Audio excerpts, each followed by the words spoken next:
الحمد لله رب العالمين والصلاة والسلام على سيد الأنبياء والمرسلين أما بعد فأعوذ بالله من الشيطان الرجيم بسم الله الرحمن الرحيم قال تبارك وتعالى في لسان حبيبه إن الله وملائكته يصلون على النبي يا أيها الذين آمنوا صلوا عليه وسلموا تسليما اللهم صل على سيدنا ومولانا محمد وآله وبارك وسلم.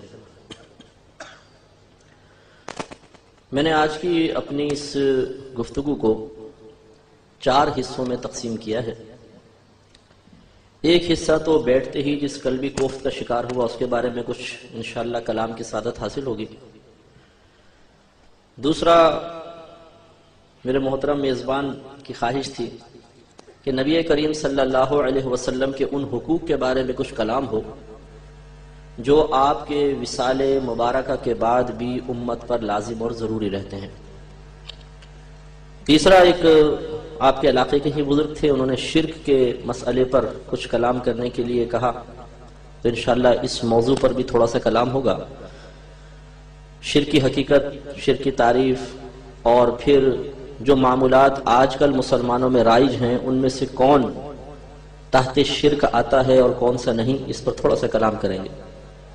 اور چوتھا جو میری مرضی کا موضوع ہے وہ اصلاح امت ہے، جس کے لیے سب سے پہلے میں ایک آئینہ تیار رکھتا ہوں اور اپنے سامنے کھڑا کر لیتا ہوں، پھر اس موضوع پہ میں کلام کرتا ہوں تاکہ سب سے پہلے مجھے اس میں اپنی صورت نظر آئے، اور پھر میں اپنے مسلمان بھائیوں کے لیے بھی کلام کی سعادت حاصل کرتا ہوں.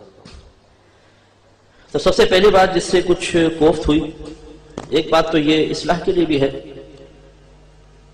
کہ ہمارے نعت شریف پڑھ رہے تھے ایک محترم، تو اس میں آیت پڑھتے ہوئے نبی کریم صلی اللہ علیہ وسلم کا نام اقدس لیا گیا. اعلی حضرت امام اہل سنت رحمت اللہ علیہ نے انگوٹھے چومنے کو، یعنی نام اقدس سن کر انگوٹھے چومنے کو مستحب قرار دیا ہے، باعث ثواب اچھا ہے، اس کا کسی کو انکار نہیں. لیکن خود آپ نے فتاوی رضویہ میں چند مقامات کو اس سے مستثنی رکھا کہ اس میں پھر آپ انگوٹھے نہ چومیے. اس میں ایک یہی مقام ہے کہ جب آیت قرآنیہ سن رہے ہوں اور نبی کریم صلی اللہ علیہ وسلم کا نام اقدس سنیں تو اس وقت انگوٹھے نہیں چومے جائیں گے. اسی طرح اگر خطبے میں آپ جیسے آیت درود بعض وقت سنتے ہیں ان اللہ و ملائکتہ یصلون علی النبی، تو ہمارے بھائی حق نبی یا حیات النبی بھی کہہ دیتے ہیں، اور پھر آخر میں جب وہ ختم ہوتی ہے تو درود شریف بھی پڑھ دیتے ہیں. اس میں بھی منع فرمایا کہ درود بھی نہ پڑھا جائے اور درود پڑھتے ہوئے انگوٹھے وغیرہ بھی نہ چومے جائے. تو بہرحال یہ ایک اصلاح کی بات ہے، اس کو ہمیں قبول کرنا چاہیے، اور جب آیت سنیں تو پھر انگوٹھے نہیں چومنے چاہیے، بلکہ خلاف مستحب ہو جائے گا. دوسرا یہ کہ بڑی محنت سے حضرت نے بہت ساری آیات ماشاءاللہ شان رسول میں پیش فرمائی. قلبی کوفت اس لیے ہوئی کہ آپ کی عدم توجہ ہی بہت زیادہ تھی. جب قرآن پڑھا جائے تو مکمل یکسوئی کے ساتھ سننا واجب ہوتا ہے. جو مجمع سننے کے لیے آ کر بیٹھ گیا اور پھر وہ قرآن کی طرف سے عدم توجہی کا شکار ہوگا تو گناہگار ہوگا. ایسے مبارک مقام پر آ کر اور پھر عدم توجہی کہ ہم ثواب کی نیت سے آئیں لیکن شیطان وہاں پر بھی وار کر کے ہمیں گناہگار کر کے چلا جائے تو بڑی محرومی کی بات ہے. اس لیے کوشش کیجئے کہ جب آیات قرآنیہ پڑھی جائیں تو بہت یکسوئی کے ساتھ اس کو سماعت فرمائیں. اور انتہائی دائرہ ادب میں رہ کر یہ بھی گزارش کروں گا کہ جب لوگوں کی عدم توجہی ملاحظہ کی جائے تو اس قسم کی اگر نعتیں نہ پڑھی جائیں تو بہت بہتر ہے، کیونکہ لوگوں کا گناہگار ہونا لازم آتا ہے، عوام ہوتی ہے. یا پھر ان کی توجہ کو مکمل اپنی طرف مبذول کروائیں کہ بھئی آپ ادھر توجہ کریں اور حکم شرعی پہلے بیان ہو جائے کہ دیکھیں آیتیں پڑھی جا رہی ہیں، اس وقت آپ کی توجہ مکمل طور پہ اس جانب ہونی چاہیے. اس کے 2 بڑے نقصان ہیں. ایک تو یہ کہ آپ عدم توجہی کا شکار ہوں گے، گناہگار ہوئے. دوسرا دیکھنے والے کو تنقید کرنا بالکل آسان ہو جاتا ہے کہ دیکھیے قرآن پڑھا جا رہا ہے اور یہ آپس میں باتیں کر رہے ہیں، اور یہ کوئی اٹھ کے یہاں جا رہا ہے کوئی وہاں جا رہا ہے. تو اس لیے کوشش یہی کیجیے کہ جب قرآن پڑھا جائے، بہت بڑی سعادت کی بات ہے کہ ہم اسے سننے کے لیے آئے تو بہت ہی توجہ کے ساتھ اسے سنیں. تیسری بات میں پھر معذرت چاہوں گا جس نے بھی یہ بات کہی، لیکن چونکہ مجمع میں یہ بات ہوئی اور مجمع بعض اوقات ایک بات کو سن کر اسے آگے پہنچاتا ہے، اور اس طرح بعض اوقات ایک ایسی بات جس کو آگے نہیں پہنچنا چاہیے سینہ بسینہ منتقل ہوتی ہوئی بہت دور تک پہنچ جاتی ہے. خصوصاً ویڈیو بھی غالباً اس کی بن رہی ہے، کیسٹ وغیرہ بن رہی ہے. تو اگر یہ بات ویڈیو یا کیسٹ میں آ گئی تو اس کا مطلب ہے جتنے لوگ اس کو آئندہ بھی سنتے رہیں گے وہ اس بات کو سنتے رہیں گے. محبت اور عقیدت ضرور نبی کریم صلی اللہ علیہ وسلم سے ہونی چاہیے، یہ تو ہمارے ایمان کا لازم جزو ہے، اس کے بغیر ایمان ہی نہیں. لیکن اس اظہار عقیدت کو اگر دائرہ شریعت میں رکھ کر کیا جائے اور قیودات شرعیہ ملحوظ رکھی جائے تو بہت اچھا ہے. تو بہت ہی میں معذرت کے ساتھ، میرے محترم بزرگ ہیں، اگر کوئی دل میں ناراضگی پیدا ہو تو مجھے معاف کر دیجیے گا، لیکن اصلاح کی نیت سے میں عرض کر رہا ہوں کہ یہ کہنا کہ الحمد سے لے کر والناس تک پورا قرآن نبی کریم کی نعت ہے، میں اس کو تسلیم نہیں کرتا. اس کو اکابرین نے بھی تسلیم نہیں کیا، کیونکہ اس میں یہودیوں کی مذمت بھی ہے، کفار کے عذاب کی وعیدیں بھی ہیں، فرعون کا تذکرہ بھی ہے اور خنزیر کا تذکرہ بھی ہے، مردار کا تذکرہ ہے. یہ ہمارے نبی کی نعت کیسے ہو سکتی ہے؟ فرعون کی مذمت نبی کی نعت بن جائے؟ بہت تعویلات بعیدہ سے آپ توڑ موڑ کے کر لیں تو ایک الگ بات ہے. عذابات کے واقعات بیان ہو رہے ہیں اور آپ کہیں یہ نبی کی نعت بیان ہو رہی ہے، تو یہ مطلب عقل بھی اس کو تسلیم نہیں کرتی. تو محبت اپنے مقام پر، جسے میں نے عرض کیا، وہ بھی نفرت میں نہیں کر رہے، محبت میں کر رہے ہیں. لیکن بعض اوقات ایسا ہوتا ہے کہ ہم کسی سے کوئی بات سنتے ہیں، اس کی گہرائی تک نہیں اتر پاتے اور ہم اسے آگے منتقل کرنے کی کوشش کرتے ہیں، تو اس قسم کے نتائج برآمد ہوتے ہیں. تو پورا قرآن نبی کی نعت نہیں ہے. ہاں، قرآن میں نبی کی نعت ہے. نعت مینس نبی کی تعریف، اور یہ قرآن میں ہے، جا بجا ہے. لیکن پورے قرآن کو نہ کہیں کہ الحمد سے لے کے والناس تک پورا قرآن نبی کی نعت ہے، نہیں ہے. بلکہ اگر آپ گہرائی میں اتر کر ایک فقیہ یا مفتی کی نگاہ سے دیکھیں تو معاذ اللہ بعض صورتوں میں حکم کفر بھی متوجہ ہو سکتا ہے اس جملے پر. اس لیے کہ ایک ایسا قول کہ جو نبی کی شان میں بیان کرنا بے ادبی ہو، اسے آپ کہیں میں نبی کی تعریف کر رہا ہوں، تو بتائیے کہ بہت بڑی بے ادبی ہوئی کہ نہیں ہوئی؟ اس پہ حکم کفر لگے گا نہیں لگے گا؟ اللہ تعالیٰ نے قرآن عظیم میں ارشاد فرمایا، یا ایھا الذین آمنوا لا تقولوا راعنا وقولوا انظرنا واسمعوا وللکافرین عذاب علیم. سورہ بقرہ کی آیت شریف ہے کہ اے ایمان والو، ان نبی کریم صلی اللہ علیہ وسلم کی بارگاہ میں راعنا مت کہو، بلکہ انظرنا کہو، اور پہلے ہی غور سے سنو، اور کافروں کے لیے دردناک عذاب ہے. اس کا شان نزول کیا ہے کہ جب نبی کریم صلی اللہ علیہ وسلم کو علم کی بات بتاتے تھے، دین کی بات بتاتے تھے، تو صحابہ کرام علیہم رضوان بھی تشریف فرما ہوتے تھے، اور کچھ یہود بھی آ کر بیٹھ جایا کرتے تھے، منافقین بھی ہوتے تھے. تو صحابہ کرام کو جب بعض اوقات کوئی بات سمجھ میں نہ آتی تو وہ دائرہ ادب میں رہ کے عرض کرتے، راعنا یا رسول اللہ صلی اللہ علیہ وسلم. اس کا مطلب ہے کہ اے اللہ کے رسول، ہماری رعایت فرمائیے، ذرا نظر شفقت فرمائیے، دوبارہ اس بات کو دہرا دیجئے، ذرا اور آسان کر کے بیان کر دیجئے. یہی جملہ بعض اوقات یہود بھی کہا کرتے تھے، راعنا یا رسول اللہ. لیکن لغت یہود میں راعنا کا مطلب تھا ہمارے چرواہے. تو وہ تضحیق کے اندر توہیناً، جیسے مذاق میں ایک لفظ کو غلط میننگ میں یوز کیا جائے تو وہ مذاقاً کہتے تھے، ہمارے چرواہے، ذرا دوبارہ بیان کیجئے گا معاذ اللہ. تو حضرت سعد رضی اللہ تعالی عنہ نے ایک مرتبہ ایک یہودی کو کہتے ہوئے سنا تو آپ جلال میں آ گئے، تلوار باہر نکال لی اور کہا کہ گستاخ، اگر آئندہ کبھی نبی کریم صلی اللہ علیہ وسلم کی بارگاہ میں یہ کلمہ تیری زبان سے نکلا تیری گردن اڑا دوں گا. اس نے کہا کہ آپ مجھے کیوں کہتے ہیں، آپ کے اپنے مسلمان بھی تو کہتے ہیں. تو حضرت سعد رضی اللہ تعالیٰ عنہ کچھ افسردہ ہوئے اور نبی کریم صلی اللہ علیہ وسلم کی بارگاہ میں حاضر ہوئے اور عرض کیا، رسول اللہ ایسا ایسا معاملہ ہے. سرکار نے خاموشی اختیار فرمائی. اس پر یہ آیت کریمہ نازل ہوئی کہ اے ایمان والو، تم ان نبی کی بارگاہ میں راعنا نہ کہو. اب کیا لفظ کہو؟ انظرنا، ہم پر نگاہ کرم فرمائیے، نظر کرم فرمائیے، یہ لفظ استعمال کرو. واسمعوا، اور پہلے ہی غور سے سنو تاکہ تمہیں راعنا کہنے کی ضرورت ہی پیش نہ آئے. وللکافرین عذاب علیم، اور جو اب بھی باز نہ آئے تو کفار کے لیے دردناک عذاب ہے. تو آپ نے دیکھا کہ ایک کلمہ جو ادب کے لیے بھی استعمال ہو رہا تھا لیکن ایک اور لغت میں سوء ادب کے لیے استعمال ہو رہا تھا، تو اللہ تعالیٰ نے اس سے منع فرما دیا. تو اب قرآن عظیم میں جو آیات فرعون کے بارے میں ہیں، کفار کی مذمت میں ہیں، عذابات کے بارے میں ہیں، ان کو یہ کہنا کہ یہ نبی کریم کی نعت ہے، یہ بالکل اسی سے مشابہ ایک نظیر سے بن جاتی ہے کہ جسے کوئی تضحیکاً کہے۔ میں آپ سے کہوں معاذ اللہ سور کا غلط ذکر کر کے کہوں یہ آپ کی تعریف ہے حضرت، بتائیے کتنا برا محسوس ہوگا؟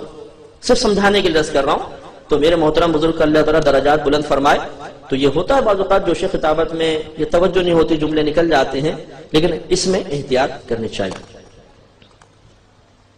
میں نے آپ کی خدمت میں آیت درود سب سے پہلے پڑھی، ان اللہ و ملائکتہ یصلون علی النبی، کہ بے شک اللہ تعالیٰ اور اس کے فرشتے نبی کریم صلی اللہ علیہ وسلم پر درود بھیجتے ہیں۔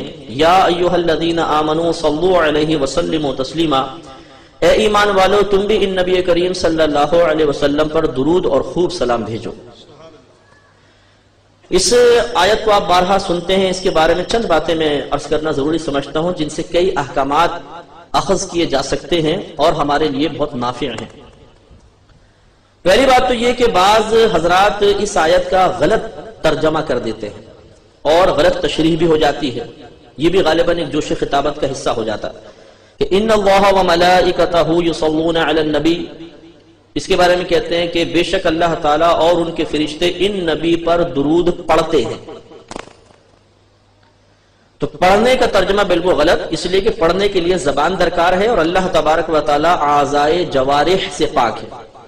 اعضائے جوارح کہتے ہیں ظاہری اعضاء کو، ظاہری اعضاء اللہ کے لیے کوئی عضو ہے ہی نہیں، تو اعضائے جوارح سے بھی اللہ تعالیٰ پاک ہے، لہذا اس قسم کا لفظ استعمال کرنا جس سے اللہ تعالیٰ کے لیے ایک عضو کا سا تصور پیدا ہو، اس کا شائبہ پیدا ہو، یہ منع ہوتا ہے۔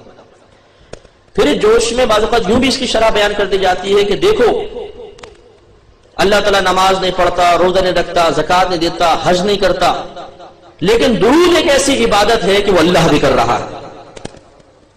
عوام بیچاری عوام ہوتی سے آپ ذرا زور دے کے بولے وہ جہنم میں گیا، سبحان اللہ، ہوش میں آتے سبحان اللہ، یہ نہیں سنا کیا بول رہے ہیں، تو عوام ہوتی ہے، لوگ خوش ہو جاتے ہیں۔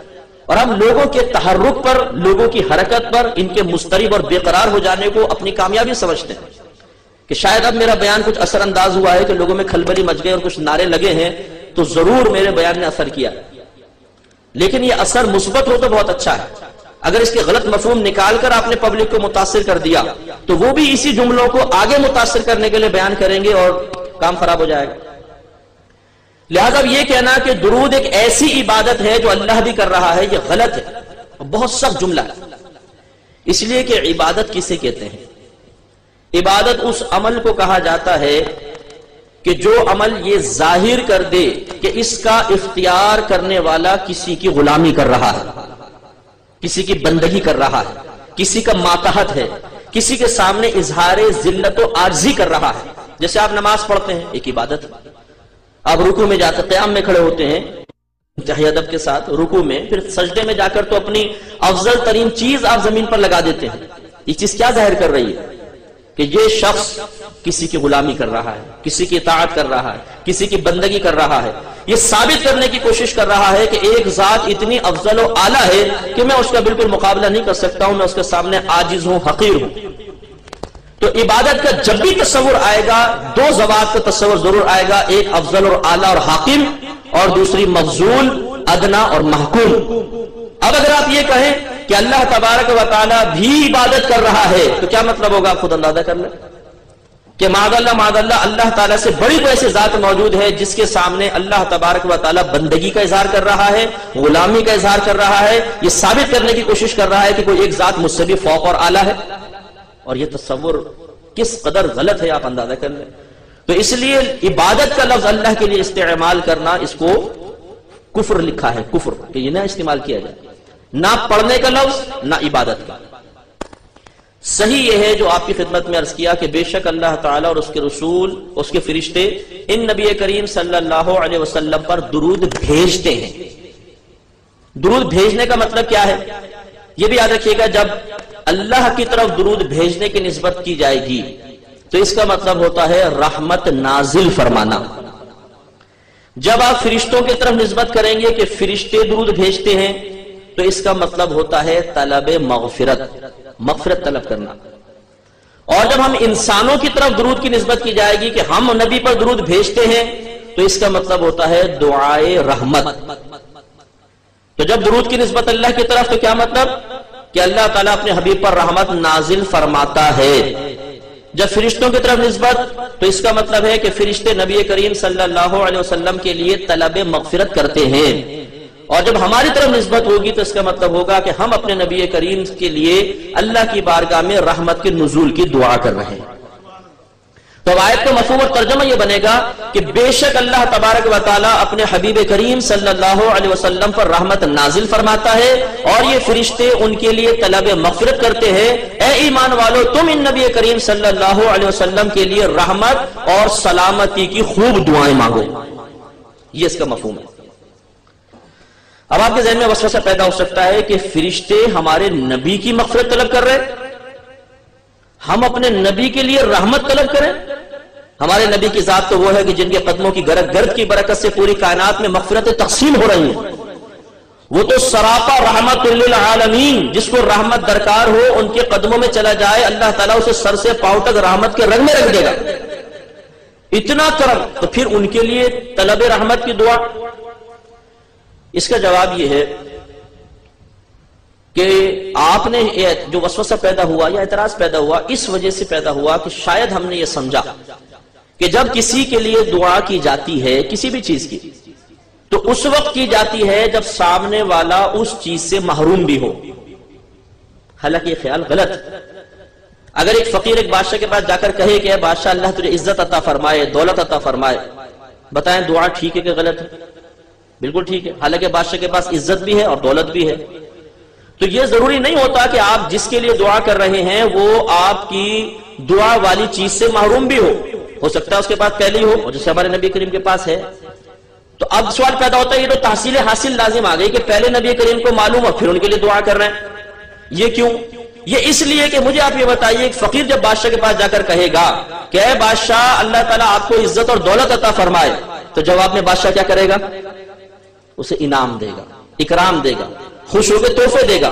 تو بس یہ اللہ تعالیٰ نے ہمیں اپنی بارگاہ سے انعامات کی بھیک حاصل کرنے کا طریقہ بتایا ہے کہ تم میرے نبی کے لیے دعائے رحمت کرو اور اے فرشتوں تم ان کے لیے طلب مغفرت کرو, تو اللہ تعالیٰ اس کے بدلے میں تمہیں درجات کی بلندی عطا فرمائے گا اور ہم انسانوں کے لیے گناہوں کے کفارے ہو جائیں گے, نیکیوں میں اضافہ ہوگا.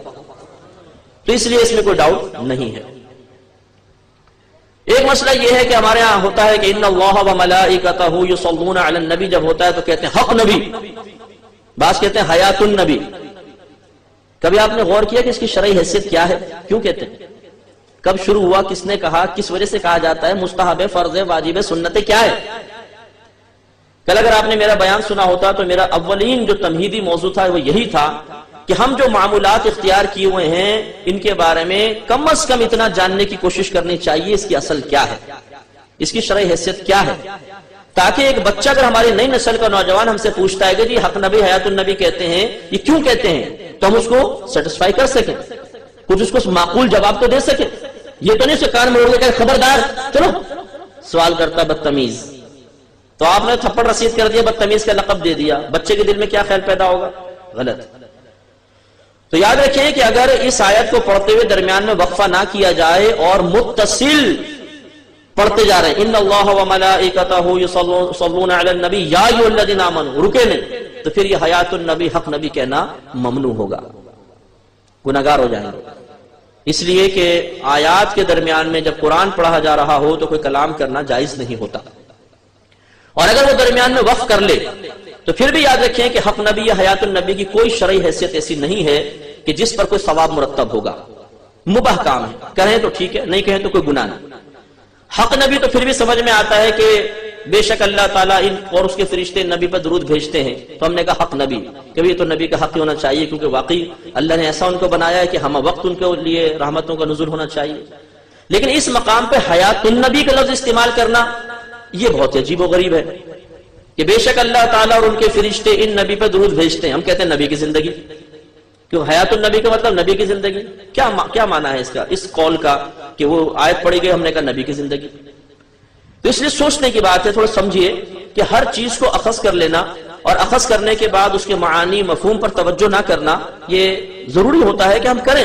تاکہ ہماری آنے والی نسلیں یہ بات جانیں کہ کیا چیز من جانب شریعت منقول ہوتی آ رہی ہے، کیا ہمارا اضافہ ہے، اور اس اضافے کی کیا شرعی حیثیت بنے گی.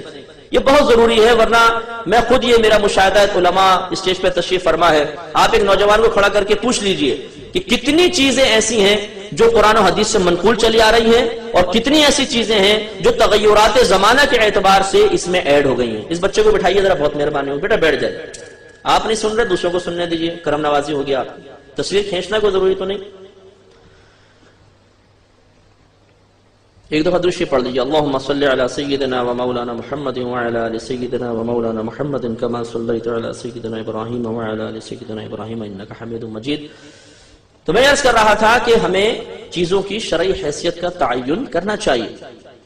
اگر ہم نہیں کریں گے، نہیں جاننے کی کوشش کریں گے، تو آنے والی نسل کو یہ نہیں پتا چلے گا کہ اصل کیا تھا اور اس میں ایڈنگ کتنی ہو گئی. جیسے میں اکثر ایک مثال دیتا ہوں، قرآن کے 30 سپارے، کیا یہ 30 سپارے اللہ نے بنائے تھے؟ نبی کریم نے ان کو 30 سپاروں میں قرآن کو تقسیم کیا تھا، صحابہ کرام نے کیا تھا، تابعین نے کیا تھا. ان سپاروں کے نام کس نے رکھے تھے؟ آپ سب مسلمان ہیں نا ماشاءاللہ، سب مسلمان ہیں، ذی شعور ہیں، قرآن پڑھتے ہیں. جواب دیجئے.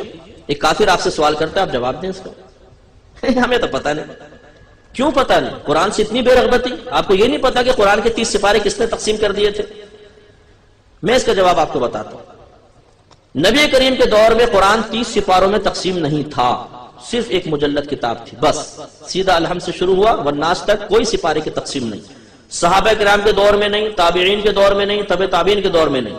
پھر کس نے کیا؟ اعلی حضرت امام اہل سنت سے جب یہ سوال ہوا تو آپ نے جواب دیا کہ ہمیں نہیں معلوم کہ کس شخص نے کیا. کسی نامعلوم شخص نے قرآن کو 30 سپاروں میں تقسیم کر کے ان سپاروں کے نام بھی رکھ دیے. تو ایسا نہیں ہوا کہ اس نے کمی بیشی کر دی، وہی مواد تھا پوری کتاب، اس کو 30 حصوں میں ڈیوائیڈ کر کے ہر حصے کا ایک نام رکھ دیا، تو ہمارے یہاں 30 سپارے معروف ہو گئے. اب یہ چیز سیکھنے والی ہے، ہم ان معلومات کو سیکھیں تاکہ ہمارے اگر بچے ہم سے سوال کرتے ہیں، کسی چیز کے بارے میں پوچھتے ہیں، تو ہم بتا سکیں کہ کتنی چیز اللہ اس کے رسول کی طرف سے منقول ہے اور کتنی چیز نہیں ہے. اس سے یہ بھی آپ کو جواب حاصل ہو جائے گا کہ بعض اوقات بدعت بدعت کا نعرہ لگایا جاتا ہے. یہ کام مت کریں جی بدعت ہے، یہ نہ کام کریں بدعت ہے، یہ نہ کام کریں بدعت ہے. لیکن وہی شخص 30 سپاروں کی تقسیم کو بھی قبول کیے ہوئے ہے اور اس کو بدعت نہیں کہتا، اس لیے کہ اسے خود نہیں پتا کہ 30 سپاروں کی تقسیم ایک بدعت تھی. تو یہ المیہ ہے، ہمارا تھوڑا سا اس پہ توجہ کرنے کی ضرورت ہے کہ بہت سے امور ایسے ہمارے اندر داخل ہو گئے کہ جو شریعت سے ثابت نہیں ہیں، قرآن و حدیث سے ثابت نہیں ہوتے، لیکن ہم انہیں دین کا ایک حصہ سمجھنا شروع کر دیتے ہیں، اور اس کا نقصان بعض اوقات کافی ہو جاتا ہے، جو انشاءاللہ موقع ملا تو آپ کی خدمت میں عرض کروں گا. یاد رکھیے کہ اس آیت کی وجہ سے کم از کم زندگی میں ایک بار درود پاک پڑھنا فرض ہے، کم از کم ایک بار درود پڑھنا فرض. اور جب کبھی آپ کسی محفل میں بیٹھے ہوں، پہلی مرتبہ جب نبی کریم صلی اللہ علیہ وسلم کا ذکر اقدس سنیں تو درود شریف پڑھنا واجب. پھر اس کے یعنی پہلی آپ نے زندگی میں ایک دفعہ پڑھ لیا، فرض ادا ہو گیا. جب آپ مجلس وغیرہ میں بیٹھے ہیں، سنا آپ نے تو واجب. اس کے بعد جتنی مرتبہ آپ سنتے چلے جائیں، درود پڑھنا افضل اور مستحب ہوتا ہے. بعض اوقات سوال ہوتا ہے کہ یہ اذان سے پہلے صلاۃ و سلام پڑھنے کی شرعی حیثیت کیا ہے، کہاں سے ثابت ہے؟ جمعے کی نماز کے بعد اجتماعی طور پر کھڑے ہو کر ادباً اردو میں صلاۃ و سلام پڑھنے کی شرعی حیثیت کیا ہے، کہاں سے ثابت ہے؟ تو یہ اسی آیت سے ثابت ہے. اللہ تبارک و تعالی نے ارشاد فرمایا، یا ایھا الذین آمنوا صلوا علیہ وسلموا تسلیما، اے ایمان والو تم ان نبی کریم صلی اللہ علیہ وسلم پر درود اور خوب سلام بھیجو. اللہ نے حکم دیا درود پڑھو، سلام بھیجو، لیکن اس میں کوئی کنڈیشن نہیں لگائی. اردو میں، عربی میں، رات میں، دن میں، کھڑے ہو کر، بیٹھ کر، انفرادی طور پر، اجتماعی طور پر. اب ایک علمی بات ذہن میں رکھ لیجئے گا کہ جب قرآن و حدیث میں کوئی حکم بیان ہو اور اس میں کوئی کنڈیشن نہ لگائی جائے، کوئی شرط نہ لگائی جائے، کوئی قید کا اضافہ نہ کیا جائے، تو اسے کہتے ہیں مطلق. کیا کہتے ہیں؟ مطلق. اور یاد رکھیں کہ قرآن کا مطلق ہی رہے گا، کوئی شخص اپنی رائے سے اسے مقید نہیں کر سکتا، اپنی رائے سے اس میں قید نہیں بڑھا سکتا. ہاں اگر آپ اسے مقید کرنا چاہتے ہیں، کوئی کنڈیشن لگانا چاہتے ہیں، دو دلیلیں درکار ہیں، یا تو قرآن کی آیت لے کر آئیں یا کوئی حدیث مشہورہ لے کر آئیں. حدیث مشہور اس حدیث کو کہتے ہیں کہ نبی کریم صلی اللہ علیہ وسلم سے اس حدیث کو کم از کم 3 صحابہ نے سنا ہو، پھر ان صحابی نے جس کو آگے بیان کیا وہ سننے والے بھی کم از کم 3 ہوں، پھر ان میں سے اگر کسی نے آگے بیان کیا تو اس کو سننے والے بھی کم از کم 3 ہوں۔ ہر دور میں جب وہ حدیث منتقل ہوتی آئی، اگر کم از کم اس حدیث کو روایت کرنے والے 3 راوی ہوں گے تو اسے کہتے ہیں حدیث مشہورہ۔ تو قرآن پاک کے مطلق کو اگر آپ اپنے پاس سے کوئی کنڈیشن لگانا چاہتے ہیں تو نہیں لگا سکتے، ہاں اگر لگانا چاہیں قرآن کی آیت سے یا حدیث مشہورہ سے۔ یہ اصول یاد رکھنے کے بعد اب دیکھیے اللہ نے فرمایا قرآن درود پڑھو، خوب سلام بھیجو، کب؟ صبح، شام، رات، دن، کچھ بھی نہیں۔ تو اب آپ چاہے اذان سے پہلے پڑھیں، چاہے اذان کے بعد پڑھیں، جمعے سے پہلے پڑھیں، جمعے کے بعد پڑھیں، عصر سے پہلے پڑھیں، عصر کے بعد پڑھیں، سب اسی آیت پاک کے حکم پر عمل کی صورتیں ہوں گی۔ میں اس وقت مثال سے سمجھاتا ہوں۔ آپ یہاں پر آئے باہر، کسی نے کہا جی اندر جا کر پنڈال میں بیٹھ جائیں، آپ میں سے کچھ آ کے ادھر بیٹھ گئے، کچھ اس کونے میں بیٹھ گئے، کچھ اس کونے میں بیٹھ گئے، کچھ اس کونے میں بیٹھ گئے۔ اب ایک شخص کھڑا ہوا، اس نے کہا تم سب درمیان میں آ کے بیٹھو، کونے میں آ کے کیوں بیٹھ گئے ہو؟ آپ نے کہا بھئی ہمیں تو یہ کہا گیا تھا پنڈال میں آ جاؤ، یہ کوئی کہا گیا تھا کہ بیچ میں آ کے بیٹھ جاؤ۔ انہوں نے کہا پنڈال میں آ کے بیٹھ جاؤ، ادھر ہے تب بھی پنڈال میں، ادھر ہے تب بھی پنڈال میں، ادھر ہے تب بھی حکم پورا ہو رہا ہے، ادھر ہے تب بھی وہ ہم نصیحت پر عمل کر رہے ہیں، تو جدھر بیٹھ جاؤ حکم پر عمل ہو رہا ہے۔ لیکن شخص کہتا ہے نہیں بس تم سب درمیان میں آ کے بیٹھو، سمٹو، درمیان میں آ جاؤ۔ تو بتائیے کون اپنے موقف میں، اپنے خیال میں درست ہے؟ جو یہ کہہ رہا ہے کہ اندر داخل ہو کر جہاں کہیں بیٹھ جاؤ حکم پر عمل ہو گیا، یا جو کہہ رہا ہے کہ نہیں جب درمیان میں آ کر بیٹھو گے تبھی حکم پورا ہوگا، سائیڈ میں بیٹھو گے تو نہیں ہوگا؟ کون صحیح ہے کون غلط؟ یقینی سی بات جو جہاں بیٹھ گیا۔ بس اللہ نے فرمایا تم خوب درود پڑھو اور خوب سلام بھیجو، کب؟ کوئی کنڈیشن نہیں، تو جب مرضی پڑھیے، اسی حکم پر عمل ہو رہا ہے، جیسے جہاں مرضی بیٹھیے اسی حکم پر عمل ہو رہا ہے۔ لیکن اب اگر وہ کہے کہ ہاں اذان سے پہلے مت پڑھو، ویسے پڑھتے رہو، جمعے کے بعد اجتماعی طور پر ادباً صلاۃ و سلام نہ پڑھو، ویسے آپ پڑھتے رہو، یہ ہے کنڈیشن لگانے والا، اور بالکل ایسے جیسے یہ کہنے والا کہ یہاں نہ بیٹھو درمیان میں آ کے بیٹھ جاؤ، اور اس کو آپ نے خود اپنی زبان سے، اپنے ذہن، اپنے شعور سے غلط قرار دیا، تو غلط۔ تو اللہ تعالیٰ جب منع نہیں کر رہا تو آپ اور میں کون منع کرنے والے ہو سکتے ہیں؟ لیکن اتنا ضرور ہے کہ اذان سے پہلے اگر آپ صلاۃ و سلام پڑھیں تو اذان میں اور صلاۃ و سلام میں ایک فاصلہ ہو، آپ درود شریف پڑھیں، تھوڑی دیر ٹھہر جائیں، اس کے بعد اذان شروع کریں، تاکہ یہ درود اس اذان کا حصہ نہ بن جائے۔ لوگ یہ نہ سمجھے شاید یہ بھی اذان ہی ہے، متصور نہ ہو، جیسے سننے والے کو اگر مسئلہ معلوم نہیں تو یہ سمجھ بھی سکتا ہے، تھوڑا سا گیپ کر لے، فاصلہ کر لے۔ اور آسان سے عقلی دلیل سے اور بات سمجھا دیتا ہوں، یہ بتائیے کہ میں روزانہ عصر کی نماز کے بعد 215 مرتبہ درود پاک پڑھتا ہوں، جائز ہے کہ ناجائز؟ بولیے، میں روزانہ عصر کی نماز کے بعد 215 مرتبہ درود پاک پڑھتا ہوں، جائز ہے کہ ناجائز؟ بتائیے۔ اچھا اب اس کا ثبوت دیجئے کہ عصر کے بعد 215 مرتبہ درود پڑھنا جائز ہے؟ نبی کریم نے کہاں فرمایا کہ پڑھو؟ نہیں فرمایا نا، لیکن منع بھی تو نہیں کیا نا۔ اللہ تو فرما رہا ہے درود پڑھو، سلام پڑھو، میں اس حکم پر عمل کرتے ہوئے پڑھ رہا ہوں، ٹھیک ہے، چاہے 200 مرتبہ پڑھوں، 215 مرتبہ پڑھوں، 300 مرتبہ پڑھوں۔ تو جب آپ عصر کی نماز کے بعد میرے 215 مرتبہ درود پاک پڑھنے کے انتخاب پر اعتراض نہیں کر رہے کہ ٹھیک ہے مرضی کے مالک ہیں، تو اگر میں ہی اذان سے پہلے صلاۃ و سلام پڑھ لوں تو کیوں معترض ہو جاؤں گا؟ میری مرضی میں اذان سے پہلے پڑھوں بعد میں پڑھوں، ہاں اسے اذان کا لازم حصہ نہ سمجھو، یہ ضروری ہے۔ اگر یہ سمجھا کہ اذان سے پہلے لازم پڑھا جائے گا اور یہ لازم جزو ہے، یہ غلط ہے۔ اگر کوئی صرف مستحب سمجھ کے پڑھتا ہے کہ چلو ٹھیک ہے جی اذان سے پہلے پڑھ لیتے ہیں، میں اس کو اذان کا حصہ نہیں سمجھتا، اس کو لازم و ضروری نہیں سمجھتا، پڑھوں گا ثواب ملے گا، نہیں پڑھوں گا گناہ بھی نہیں ہے، تو بالکل جائز ہے۔ یہی جمعے کے بعد صلاۃ و سلام کا مسئلہ ہوتا ہے۔ آخری بات اس پہ کہہ کے انشاءاللہ ہم اگلے موضوع پر آتے ہیں۔ بعض اوقات کہا جاتا ہے جی آپ درود تاج کیوں پڑھتے ہیں، درود لکھی کیوں پڑھتے ہیں، فلاں درود کیوں پڑھتے ہیں؟ صرف درود ابراہیمی پڑھیں۔ کیوں؟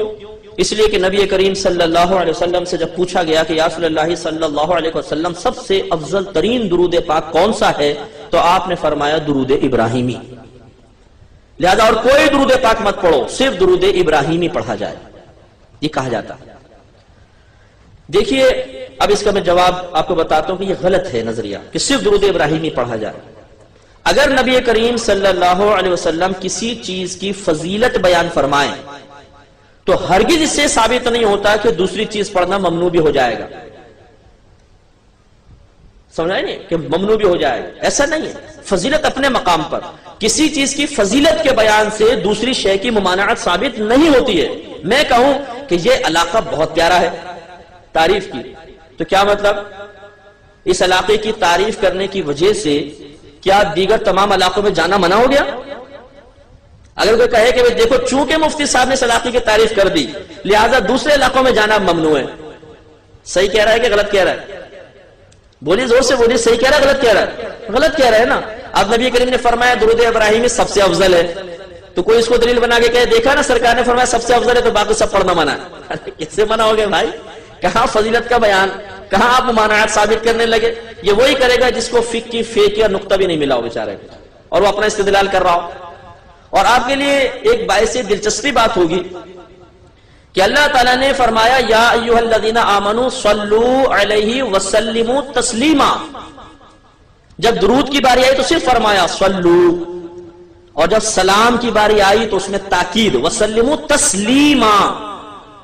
جو ہمارے علماء بیٹھے ہوئے جانتے ہیں کہ سلموا فعل ہے اور تسلیماً مصدر ہے، اور مصدر 3 معانی میں مستعمل ہوتا ہے، تاکید کے لیے آتا ہے، نوعیت کے لیے آتا ہے، یا عدد کے بیان کے لیے آتا ہے. یہاں پہ یہ تاکیدی ہے، اور جب تاکید کا معنی کے لیے آپ مصدر لے کر آئیں گے مفعول مطلق تاکیدی ہوگا تو اس میں سختی پیدا ہوتی ہے، شدت پیدا ہوتی ہے. اسی لیے اس کا ترجمہ جو آپ پڑھیں گے تو تراجم لکھے ہوں گے کہ درود اور خوب سلام بھیجو. خوب کا ترجمہ کہاں سے آیا؟ یہ مفعول مطلق تاکیدی کا ترجمہ ہے. تو اللہ تعالیٰ نے درود کو نرمی سے ذکر فرمایا، درود پڑھو، لیکن سلام میں سختی اور خوب سلام بھیجو. اگر آپ درود ابراہیمی پڑھتے رہے تو اس میں صرف درود ہے، سلام ہے ہی نہیں. اب آپ بتائیے کیا کریں گے؟ اگر آپ صرف درود ابراہیمی پڑھتے رہتے ہیں اور آپ کہتے ہیں دوسرا سلام پڑھنا ہی نہیں چاہیے، تو آپ تا حیات اس آیت کے تاکیدی حکم پر عمل نہیں کر سکتے. اس کے لیے تو آپ کو ایسا ہی صیغہ استعمال کرنا پڑے گا، ایسے ہی کلمات لانے پڑیں گے جس میں درود بھی ہو اور سلام بھی ہو. اور جیسے مثال کے طور پر الصلاۃ والسلام علیک یا رسول اللہ، درود بھی ہے سلام بھی ہے. صلی اللہ علیہ وسلم، درود بھی ہے سلام بھی ہے. تو اس لیے بعض چیزوں میں بہت جذباتیت کا مظاہرہ کیا جاتا ہے، اور وہ جذباتیت عموماً علمیت سے خارج نظر آتی ہے، جس کی وجہ سے قوم، ہمارے افراد، ہمارے عوام انتشار کا شکار ہو جاتی ہے. لہذا میری آپ سے گزارش ہے کہ مستند علماء کے آپ بیانات سننے کے بعد انہیں سے استفادہ کیجیے، اور ان کی باتوں کو اتھینٹک تصور کر کے آپ انہیں اختیار کریں گے تو فائدہ ہوگا. ورنہ یہ جو عوامی ذہن ہے یہ قوم کو کہاں لے جا رہا ہے اللہ تعالیٰ بس بہتر جانتا ہے. اب میں آتا ہوں تیسرے موضوع کی طرف. شرک کا موضوع میں پہلے لے لیتا ہوں. میرے محترم تشریف فرمائے، انہوں نے خواہش کا اظہار کیا کہ شرک کے موضوع میں تھوڑا سا بول دیا جائے، پھر میں اپنے میزبان کے موضوع پر آؤں گا انشاءاللہ. اس سلسلے میں بھی بہت زیادہ عوام کے اندر بے چینی پائی جاتی ہے. وجہ کیا ہے کہ بعض اوقات کچھ غلط فہمیوں کی بنا پر ایک شرک کی توپ قائم کر دی جاتی ہے اور اس سے شرک کے گولوں کی سلامی ہوتی رہتی ہے. شرک شرک شرک شرک، اور لگتا ہے کہ دنیا میں کوئی مشرک ہوئے بغیر رہے گا ہی نہیں. آج ہر ایک مشرک ہے، ہر چیز شرک. ایسا نہیں. میں آپ کو شرک کا معنی مفہوم بتاتا ہوں، انتہائی آسان الفاظ میں سمجھاتا ہوں، پھر میں عوام ہوں گا اور آپ مفتی ہوں گے وقتی طور پر. آپ مجھے فتویٰ دیں گے کہ کون سی چیز شرک ہے اور کون سی نہیں ہے. پہلے اس کو سمجھ لیجئے. آسان الفاظ میں سمجھاؤں گا، علمی بات ہے. اور ان بھائی سے گزارش کروں گا کہ پانی مت پلائیے، کیونکہ آپ اگر پانی پلائیں گے تو سارا شرک جو ہے وہ سمجھ میں نہیں آئے گا. شرک کا موضوع بہت مہربانی ہوگی. دیکھیں میں تو بیان کر رہا ہوں نا، مجھے زیادہ پیاس لگے گی اور میرے گلے پہ افیکٹ بھی ہے، آپ محسوس بھی کر رہے ہوں گے آواز بھاری ہے، کیونکہ 2.5 گھنٹے کا بیان کیا، پھر مسلسل بے آرامی ہوتی رہی اور ابھی مجھے نیند نہیں آ سکی بعض وجوہات کی بنا پر، تو گلے پہ افیکٹ بہت زیادہ ہے. تو میں بھی پانی پیوں گا لیکن تھوڑا وقفے میں، پی نہیں رہا ہوں گی. تو آپ تھوڑا سا غور سے سنیے، بہت امپورٹنٹ ہے آپ کے لیے، آپ کی نسلوں کے لیے، آپ کے عقیدے کی حفاظت کے لیے، دوسرے کی اصلاح کے لیے بہت ضروری ہے کہ آپ اس بحث کو توجہ کے ساتھ سنیے. شرک کا لغوی معنی ہوتا ہے شریک کرنا، شریک ٹھہرانا. اور شرعی طور پر شرک کا مطلب یہ ہوتا ہے کہ اللہ تعالیٰ کی ذات یا اس کی صفات کے ساتھ کسی غیر کو شریک کر دینا. اللہ کی ذات کے ساتھ یا اس کی جو صفات اور خوبیاں ہیں ان کے ساتھ کسی غیر اللہ کو شریک کر دینا. جو ذات کے ساتھ شرکت ثابت ہوگی اس کو شرک فی الذات کہا جاتا ہے. اگر کوئی صفات میں شرکت کر دے گا تو اس کو شرک فی الصفات کا نام دیا جاتا ہے. تو اس طرح شرک کی 2 قسمیں بن گئیں، شرک فی الذات، شرک فی الصفات. شرک فی الذات کیا ہے، اس کی کیا صورت ہوگی؟ اس کی کم از کم 3 صورتیں آپ لے لیں. نمبر 1، جس طرح اللہ تبارک و تعالی ہمیشہ سے ہے ایسا کسی اور کو تصور کر لینا. کہ وہ ہمیشہ سے ہے، جس کو آپ کہتے ہیں قدیم. اللہ تعالیٰ ہمیشہ سے ہے، وہ ہمیشہ سے ہے. کبھی ایسا نہیں تھا کہ پہلے نہیں تھا پھر دنیا میں آیا، ایسا نہیں. ہم پہلے نہیں تھے پھر ہمارے وجود میں آئے. تو اللہ تعالیٰ قدیم. تو اگر کوئی اللہ کے علاوہ کسی اور کو کہے یہ قدیم ہے تو وہ مشرک ہو جائے گا. جیسے فلاسفہ نے کہا کہ زمانہ ازلی بھی ہے ابدی بھی ہے، یہ ہمیشہ سے ہے زمانہ اور ہمیشہ رہے گا. تو انہوں نے زمانے کو بھی اللہ کے ساتھ ملا کر قدیم کہہ دیا اور شرک کے مرتکب ہو گئے. تو نمبر ایک، اللہ کی ذات کے ساتھ شرکت کا مطلب کیا ہے کہ کسی کو اللہ کی طرح قدیم تصور کرنا کہ وہ ہمیشہ سے ہے، کبھی ایسا نہیں تھا کہ پہلے نہیں تھا پھر ہوا، بلکہ ہمیشہ سے ہے. تو یہ شرک فی ذات کی ایک صورت بنی. نمبر دو، جیسے اللہ تبارک و تعالی لائق عبادت ہے، اللہ کے علاوہ کسی بھی مخلوق کو لائق عبادت تصور کرنا، جیسے بت پرست، آتش پرست، سورج کو پوجنے والے، یہ سب کے سب اللہ کے علاوہ بھی کسی اور کو معبود مان رہے ہیں، اس کو عبادت کے لائق سمجھ رہے ہیں، یہ بھی شرک فی ذات ہے. نمبر تین، اللہ تبارک و تعالیٰ کے لیے اولاد کا تصور رکھنا کہ اس کے اولاد ہے، یہ بھی شرک فی ذات کے زمرے میں آئے گی. جیسے کرسچن عیسیٰ علیہ السلام کو اللہ کا بیٹا کہہ دیتے ہیں اور یہودی حضرت عزیر علیہ السلام کو اللہ کا بیٹا کہتے ہیں، یہ بھی شرک ہے. یہ تین صورتیں شرک فی ذات کی ہوئیں. نمبر ایک، اللہ کی مثل کسی کو قدیم تصور کرنا. نمبر دو، اللہ کی مثل کسی کو معبود عبادت کے لائق سمجھنا. اور نمبر تین، اللہ کے لیے اولاد کا تصور رکھنا. اس کا بیان قرآن کے اندر موجود ہے. بعض چیزوں کا ہے، بعض کا صراحتاً نہیں ہے، لیکن بہرحال ہے. اب آ جائیں شرک فی صفات کے اوپر. شرک فی صفات یہ ہے کہ اللہ تبارک و تعالیٰ کی جتنی بھی صفات ہیں وہ جن خوبیوں سے متصف ہیں یا ان صفات میں جو خوبیاں پائی جاتی ہیں، کسی مخلوق میں وہی صفت ان تمام خوبیوں کے ساتھ مان لینا، یہ شرک فی صفات. جیسی اللہ کی صفتیں ہیں، ہر صفت اللہ کی کم از کم 4 خوبیوں سے ضرور متصف ہوگی. تو مخلوق کے اندر وہی صفت مان کر اور اسے انہی 4 خوبیوں سے متصف مان لینا، یہ شرک فی صفات ہے. مثال کے طور پر پہلے ہم دیکھتے ہیں کہ اللہ تعالیٰ کی تمام صفات کون کون سی خصوصیات سے متصف ہیں. نمبر ایک، اللہ تعالیٰ کی تمام صفات قدیم ہیں، ہمیشہ سے ہیں، ہمیشہ رہیں گی. ہمیشہ سے اس لیے مانا گیا، یہ عقلی لحاظ سے عقیدہ ثابت ہوا. عقلی لحاظ سے قرآن اس پہ نہیں بولے گا، حدیث اس پہ بالکل خاموش ہے. یہ اکابرین نے معتزلہ کا جواب دیتے ہوئے فرمایا کہ نہیں، اللہ تعالیٰ کی ذات جیسے قدیم ہے اس کی صفات بھی قدیم ہے. کیوں؟ اس لیے کہ اگر آپ صفات کو قدیم نہ مانیں اور یہ کہیں یہ پہلے نہیں تھی بعد میں پیدا ہوئی، تو یہ ضرور ماننا پڑے گا کہ اللہ تعالیٰ ایک وقت میں معاذ اللہ نابینا بھی تھا، اس کے وہ دیکھ نہیں سکتا تھا، وہ سن نہیں سکتا تھا، وہ کلام پہ قدرت نہیں رکھتا تھا، وہ کسی چیز کو پیدا نہیں کر سکتا تھا، وہ کسی کو زندہ نہیں کر سکتا تھا، کسی کو مار نہیں سکتا تھا. اس لیے کہ تمام اللہ کی صفات ہیں. دیکھنا ایک صفت، سننا صفت، کلام کرنا، ارادہ کرنا، مارنا، زندہ کرنا، پیدا کرنا، پیدائش، تخلیق، یہ سب اللہ کی صفات ہیں. تو اگر آپ یہ کہیں کہ یہ صفات ہمیشہ سے نہیں بعد میں ہوئی، تو یہ ماننا پڑے گا کہ اللہ کی ذات ایک وقت میں ان صفات کے بغیر تھی. تو اللہ تعالیٰ کا عیب ناک ہونا لازم آئے گا اور یہ عقلاً محال ہے. نمبر دو، اس میں خرابی یہ ہے کہ اگر آپ یہ کہتے ہیں صفات بعد میں اللہ کے پاس آئیں ہمیشہ سے نہیں ہے، تو کس نے دی؟ لازم بات ہے دوسری ذات کا تصور پیدا ہوگا. کیونکہ جب اللہ تعالیٰ پیدا کرنے پر قادر ہی نہیں تھا، اس کے پاس یہ صفت پیدا کرنے کی تھی نہیں، تو صفات کو کس نے پیدا کیا؟ اللہ کے پاس تو صفت تھی نہیں، تو ماننا پڑے گا کسی اور ذات نے اس کو پیدا کر کے اللہ کو دیا، تو پھر اس ذات کا اللہ سے زیادہ طاقتور ہونا لازم آئے گا. تو اس طریقے سے ہزارہ خرابیاں لازم آتی ہیں. تو اللہ تعالیٰ کی صفات نمبر ایک قدیم، ہمیشہ سے ہیں. نمبر دو، اللہ کی تمام صفات ذاتی ہیں، اس سے کسی نے عطا نہیں کی، خود بخود اس کی ہیں، کسی نے عطا نہیں. اگر کوئی اس کو عطا کرتا تو وہ صفات عطائی کہلاتی. تو اللہ کی تمام صفات کیا ہیں؟ ذاتی. نمبر ایک قدیم، نمبر دو ذاتی. نمبر تین لا محدود، ان کی کوئی حد نہیں. وہ کہاں تک دیکھ سکتا ہے، وہ کہاں تک کی آواز سن سکتا ہے، وہ کتنے ارادے کر سکتا ہے، کتنوں کو مار سکتا ہے، کس حد تک زندہ کر سکتا ہے، کوئی حد مقرر نہیں کر سکتا. اس کی صفات لا محدود ہیں. علم اللہ کی صفت ہے، اس کی کوئی حد نہیں، کوئی کنارہ نہیں. اللہ کے علم کا کوئی کنارہ نہیں ہو سکتا، اس کی حد ہی نہیں.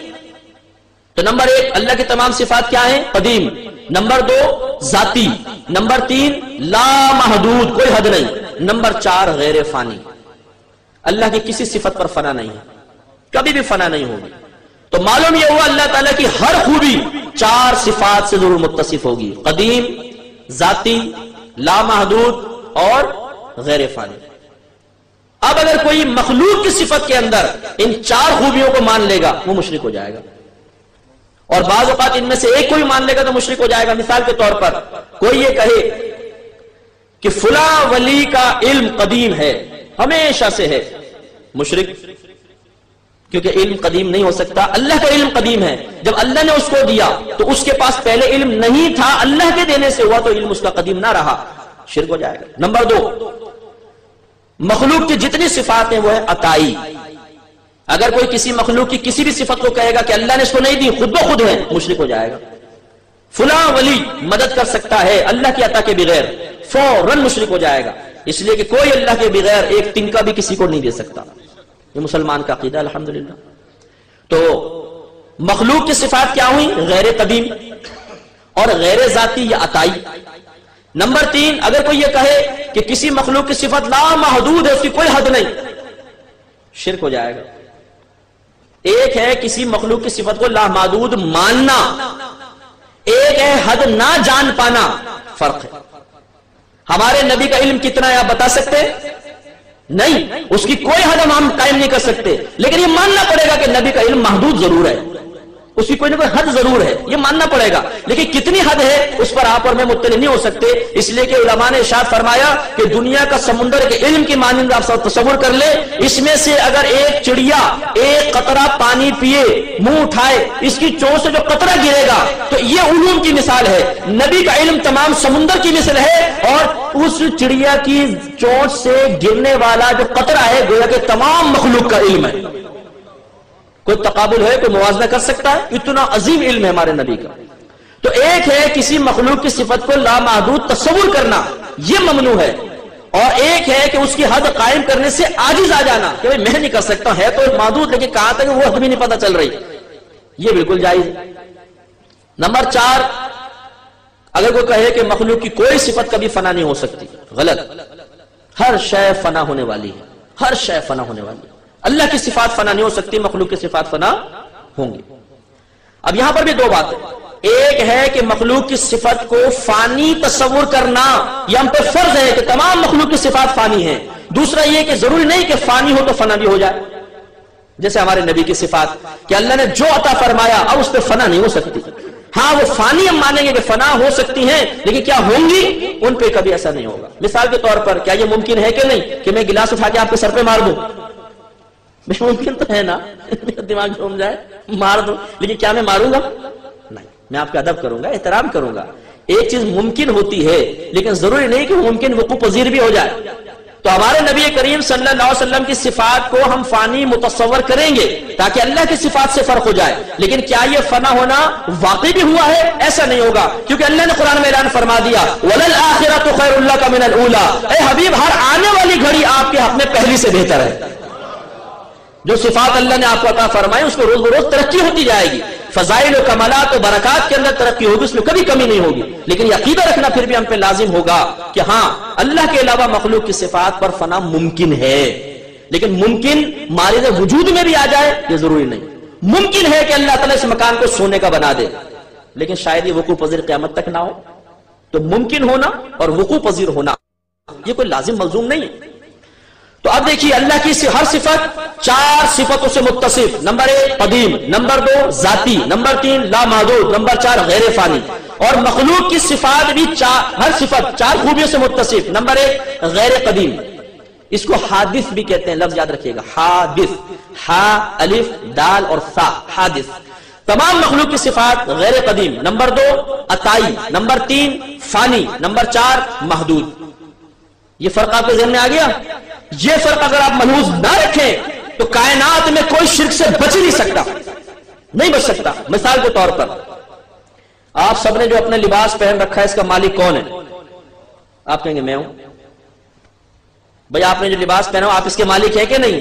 حالانکہ اللہ فرماتا ہے کہ لہو ما فی السماوات و ما فی الارض، اللہ ہی کی ملکیت میں ہے جو کچھ آسمانوں میں ہے، جو کچھ زمین میں ہے، وہ تمام چیزوں کا مالک ہے۔ اب بتائیے آپ مشرک ہو گئے کہ نہیں ہو گئے؟ اللہ کہہ رہا ہے میں مالک، آپ کہہ رہے اس لباس کا میں مالک، 2 مالک۔ وصف ملکیت میں شرکت ثابت ہو گئی نہیں ہو گئی؟ آپ کیسے شرک کے الزام سے بڑے ذمہ ہوں گے؟ آپ کہیں گے کہ اللہ تعالیٰ کا مالک ہونا قدیم، میرا غیر قدیم، اس کا ذاتی، میرا عطائی، اس کا غیر فانی، میرا فانی، اس کا لا محدود، میرا محدود. شرک ختم ہو گیا. میں مانوں گا بالکل ٹھیک کہہ رہے ہیں آپ دیکھ رہے ہیں، دیکھنا ایک صفت ہے، اللہ بھی دیکھ رہا ہے کہ نہیں؟ بتائیے شرک ہو گیا کہ نہیں ہو گیا؟ آپ کہیں گے نہیں مفتی صاحب یہ شرک نہیں ہوا، اس لیے کہ اللہ کا دیکھنا قدیم، میرا غیر قدیم، اس کا ذاتی، میرا عطائی، اس کا لا محدود، میرا محدود، اس کا غیر فانی، میرا فانی. شرک کہاں سے ہوا؟ ٹھیک ہے میں تسلیم کروں گا. اب آئیے اس طرف، اللہ کے لیے علم غیب ہے کہ نہیں؟ ثابت ہے. میں کہتا ہوں نبی کے لیے بھی ثابت ہے. آپ کہیں گے مفتی صاحب تو شرک ہو گیا. میں کہوں گا نہیں، اس لیے کہ اللہ کا علم غیب قدیم، نبی کا غیر قدیم، اللہ تعالیٰ کا ذاتی، نبی کا عطائی، اللہ تعالیٰ کا لا محدود، نبی کا محدود، اللہ تعالیٰ کا غیر فانی، اور نبی کے علم پر فنا ممکن ہے اگرچہ وہ کو پذیر نہیں ہوگی. تو جب ہر چیز میں آپ ان 4 دلیلوں کو دے کر شرک سے بچ گئے تو علم غیب مصطفیٰ میں شرک کہاں سے ثابت ہو گیا؟ جی میلاد مصطفیٰ منانا شرک ہے. لا حول ولا قوت. جتنا شرک کو ختم کرنے والا میلاد مصطفیٰ ہے اور کوئی چیز نہیں ہو سکتی ہے، اس لیے کہ میلاد ولادت سے ہے اور خدا پیدا نہیں ہوتا، بندہ ہی پیدا ہوتا ہے، مخلوق ہی پیدا ہوتی ہے. تو شرکت کو تو احتمال ہی نہیں میلاد میں، لیکن پھر بھی جی میلاد شرک ہے. اب آپ خود بتائیے بچکانہ بات ہے کہ نہیں؟ میلاد کو شرک کہنا ہے کہ شرک کرنا ہے؟ لا حول ولا قوت. کیسے شرک ہو جائے گا؟ نبی کریم کو دور سے پکارنا شرک ہے، اس لیے کہ اللہ تعالیٰ دور کی آواز سن سکتا ہے. آپ نبی کے لیے بھی ثابت کر رہے ہیں. ذرا سے توجہ چاہوں گا، ذرا سے توجہ. یہ انتہائی احمقانہ الزام ہے، انتہائی احمقانہ. کیوں؟ اس لیے کہ ہمارا رب تو دور کی آواز سنتا ہی نہیں ہے. آپ کہیں گے مفتی صاحب یہ کیا کہہ رہے ہیں؟ میں بالکل صحیح کہہ رہا ہوں. پہلے اس چیز کا نام بتائیے کہ اللہ تعالیٰ جس سے دور ہے. لائیے وہ چیز میرے سامنے کہ اللہ اس سے دور ہے. بتائیے. اللہ اپنے علم اور قدرت کے اعتبار سے پوری کائنات کو محیط ہے، وہ ہماری شہرت سے زیادہ قریب ہے. اللہ تعالیٰ تو قریب کی آوازیں سنتا ہے. اگر دور کی آواز سننا کسی کا خاصہ ہو سکتا ہے تو ہمارے نبی کا خاصہ ہو سکتا ہے. شرکت کہاں سے ہو جائے گی؟ یہ احمقانہ خیالات پبلک کے اندر ڈال کر اور لوگوں کو انتشار میں مبتلا کرنا یہ بے وقوفی ہے، یہ نادانی ہے. پہلے سمجھیے شرک کسے کہتے ہیں، اس کی حقیقت کیا ہے، پھر اس کے بعد کلام کرنا چاہیے. جی غیر اللہ سے استمداد، اس سے مدد طلب کرنا، نبی سے مدد مانگنا، ولی سے مدد مانگنا شرک ہے. کیسے شرک ہے؟ مدد کرنا بھی ایک وصف ہے. اگر آپ کہتے ہیں مدد صرف اللہ سے مانگنی چاہیے، مخلوق سے نہیں، کہ مخلوق سے مانگو گے شرک ہو جائے گا، تو ہم پہلے تو اسی اپنے ایک ضابطے کے تحت اس کو دیکھیں گے. اللہ تعالیٰ کا مدد کرنے کی صفت قدیم، ہمیشہ سے مدد کرتا چلا آ رہا ہے. اگر کوئی مخلوق مدد کرے گی تو پھر بعد میں کر سکتی ہے، ہمیشہ سے تو نہیں. جب اس کو یہ مدد کی قوت ملی اس کے بعد. اللہ کا مدد کرنا ذاتی، اسے کسی نے وصف نہیں دیا، لیکن ہمارے بڑے سے بڑے ولی، بڑے سے بڑا نبی، بشمول ہمارے نبی کریم صلی اللہ علیہ وسلم کے، ہم مسلمانوں کا ایمان اور عقیدہ ہے کہ اللہ تعالیٰ عطا کرتا ہے تو نبی آگے عطا کریں گے. اللہ کے عطا کے بغیر کچھ بھی نہیں دیں گے. اللہ عطا کرتا ہے تو اللہ کی وصف امداد ذاتی، اور نبی کا عطائی، اس کا لا محدود. نبی کا یا کوئی بھی غیر نبی مخلوق ہو اس کا محدود. اللہ تعالیٰ کا غیر فانی اور مخلوق کی صفت امداد پر فنا ممکن ہے. ان 4 چیزوں کو اگر آپ ذہن میں رکھ لیں تو انشاءاللہ بالکل شرک سے پاک و صاف رہیں گے. ہر چیز کا آپ اچھی طرح مشاہدہ کر سکتے ہیں، اس کا انالائز کر سکتے ہیں اور پھر آپ فیصلہ کر سکتے ہیں. اب آپ کہیں گے جی قرآن میں تو شروع میں کہہ دیا ایاک نعبد و ایاک نستعین، اے اللہ تعالیٰ ہم خاص تجھی تیری عبادت کرتے ہیں اور خاص تجھی سے مدد طلب کرتے ہیں. دیکھو وہاں تو خاص اللہ سے مدد طلب کرنے کا حکم ہے. میرے پیارے بھائی، کسی سے کوئی چیز، کسی چیز کو کسی کی طرف منسوب کر دینا یہ دوسرے کی طرف منسوب کرنے کی نفی کو ثابت نہیں کرتا. میں مثلا کہتا ہوں میں خاص اجمل بھائی سے ہی پیسے مانگتا ہوں، تو اس کا مطلب یہ تو نہیں کہ دوسرے سے پیسے مانگنا منع ہے، مانگ تو اس سے بھی سکتا ہوں. تو یہ مسئلہ ہے کہ ایاک نعبد و ایاک نستعین، سابقہ قرینہ خود بتا رہا ہے اے اللہ ہم خاص تیری ہی عبادت کرتے ہیں. اس طرح عبادت نہیں کرتے جیسے مشرک کر رہے ہیں کہ اللہ کے وجود کو وہ بھی مانتے تھے. اللہ نے قرآن میں فرمایا ان سے پوچھو کہ تمہارا خالق کون ہے، یہ کہیں گے اللہ. ان سے پوچھو تمہیں رزق کون دیتا ہے، یہ کہیں گے اللہ. لیکن مشرک کہتے کیا تھے؟ وہ یہ کہتے تھے کہ ہم بتوں کی عبادت اس لیے کر رہے ہیں تاکہ یہ بت ہمیں اللہ کے قریب کر دیں. انہوں نے اللہ کے قرب کا وسیلہ بتوں کی عبادت کو قرار دیا، اللہ تعالیٰ نے ان کو مشرک قرار دے دیا. غلط، ایسا نہیں کرنا چاہیے. تو اب اگر آج کوئی شخص کسی غیر اللہ سے مدد طلب کر رہا ہے تو وہ اس کے زمرے میں نہیں آئے گا، کیونکہ ایاک نعبد و ایاک نستعین، اے اللہ ہم خاص تیری ہی عبادت کرتے ہیں، مشرکین کی طرح کسی اور کی عبادت کو تیرے قرب کا وسیلہ نہیں بناتے ہیں، و ایاک نستعین، اور خاص تجھی سے مدد طلب کرتے ہیں، مشرکین کی طرح نہیں کرتے کہ بتوں سے مدد طلب کرتے ہیں۔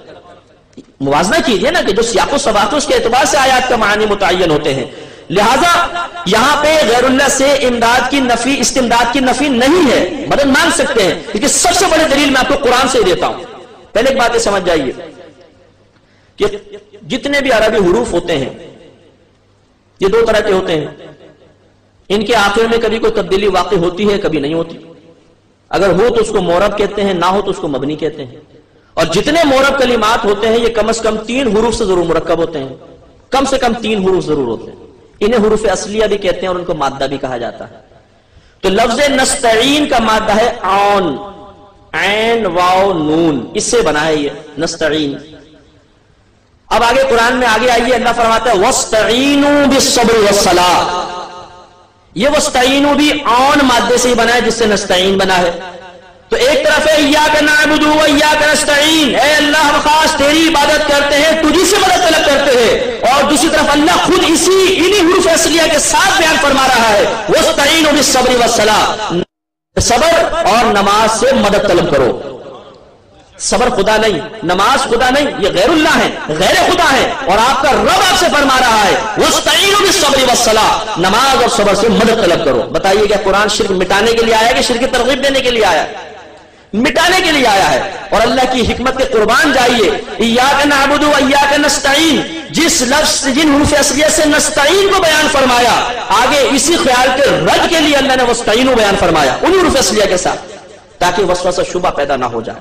یہ حکمت ہو سکتی ہے اللہ تعالیٰ کی، لہٰذا غیر اللہ سے مدد مانگنا اگر صحیح عقیدے کے ساتھ ہو تو اس میں کوئی حرج نہیں ہے، اس سے کوئی شرک ثابت نہیں ہوتا۔ صحیح نظریہ بس یہ ذہن میں رکھیں کہ اللہ تعالیٰ سے مدد طلب کرنا افضل ہے، اولا ہے۔ اللہ مدد کرنے والا ہے، اسی کے دست قدرت میں پوری کائنات کے خزانے ہیں، وہی سب کا ملجا ہے، وہی ماوا ہے، وہی سب پر کرم نوازی فرماتا ہے، پوری کائنات میں خزانے رزق وہی تقسیم کر رہا ہے۔ لیکن اس کی ایک عادت کریمہ ہے کہ جب بھی کسی کو کچھ دیتا ہے تو بغیر وسیلے کے نہیں دیتا۔ میں ہمیشہ کوشچن کرتا ہوں کہ مجھے ایک ایسی چیز کا نام بتا دیں جو براہ راست اللہ تعالیٰ کی طرف سے آپ کو مل گئی ہو، اللہ نے اس کو آپ کو عطا کرنے کے لیے کوئی وسیلہ مقرر نہ کیا ہو، کوئی ایک چیز کا نام بتائیں۔ ہر چیز کے لیے ایک دوسری چیز وسیلہ بن رہی ہے۔ آپ کائنات میں آئے، ماں باپ وسیلہ بن گیا، آپ کی پرورش ہوئی، ماں کا دودھ وسیلہ بنا، پھر روٹی غذا دیگر وسیلہ بن گئی۔ ہر چیز کے لیے اللہ نے ایک وسیلہ قائم کیا ہے۔ تو اللہ تعالیٰ کسی وسیلے کا محتاج نہیں، لیکن اس کی عادت کریمہ ہے کہ وہ وسیلے قائم فرماتا ہے، تو وہ غیر محتاج ہو کر وسیلہ قائم کرے، اور ہم تو خود محتاج ہیں۔ اگر ہم سنت الہیہ کی نیت سے کوئی وسیلہ قائم کریں تو یہ شرعاً کیسے غلط ہو سکتا ہے؟ اس لیے یہ عقیدہ ہونا چاہیے کہ دینے والی ذات اللہ کی ہے، اور انبیاء علیہ السلام، اولیاء کرام، صحابہ کرام اس اللہ تعالیٰ کی عطا کی راہ میں ایک وسیلہ ہے، اور وہ ہمیں عطا فرما رہے ہیں۔ اس عقیدے کے ساتھ اگر کوئی طلب امداد کرتا ہے، اس میں کوئی شرک کا شائبہ نہیں، کیونکہ وہ اس مخلوق سے حقیقت نہیں مانگ رہا، بلکہ اس مخلوق کو وسیلہ بناتے ہوئے اپنے رب سے طلب کر رہا ہے۔ تو جو اپنے رب سے مانگ رہا ہو وہ مشرک کیسے ہو سکتا ہے؟ تو اس طرح آپ کئی معمولات لیتے جائیے، انشاءاللہ آپ یہ دیکھیں گے کہ وہ شرک کے زمرے میں نہیں آتے۔ اب یہ دیکھیں، میں آپ سے پوچھتا ہوں، بتائیے انگوٹھے چومنا شرک ہے کہ نہیں؟ اب آپ سوچیں گے اس میں شرک کا شائبہ کیا ہے؟ اگر اللہ کا نام سن کر یا اللہ کے ساتھ کوئی خاص ہوتا اس کے لیے انگوٹھے چومے جاتے، پھر نبی کے لیے ہوتا تو کوئی وسوسہ بھی آتا۔ اب کہاں انگوٹھے چومنا صرف نبی کے لیے خاص، اس میں کون سا شرک کا شائبہ ہے بتائیے؟ کوئی شرک فی ذات ثابت ہو رہا ہے، کوئی شرک فی صفات ثابت ہو رہا ہے۔ نبی کے لیے اگر انگوٹھے چوم کے تو آنکھوں سے لگاتا ہے، تو کیا نبی کو معبود سمجھ رہا ہے، قدیم سمجھ رہا ہے، خالق و مالک سمجھ رہا ہے؟ نہیں۔ کیا وہ کسی صفت کے اندر کوئی اللہ کی شرکت کر رہا ہے جو اللہ تعالیٰ کی صفات ان خوبیوں سے متصف ہے وہ یہاں ثابت ہو رہی ہے؟ نہیں۔ تو انگوٹھے چومنا شرک کیسے ہو سکتا ہے؟ خود سوچئے، بالکل بچکانا بات ہے، بالکل بچکانا بات۔ جیسے میں کہوں کہ یہ بچھو ہے، دلیل دیجئے تو مجھے پتہ نہیں بچھو ہے۔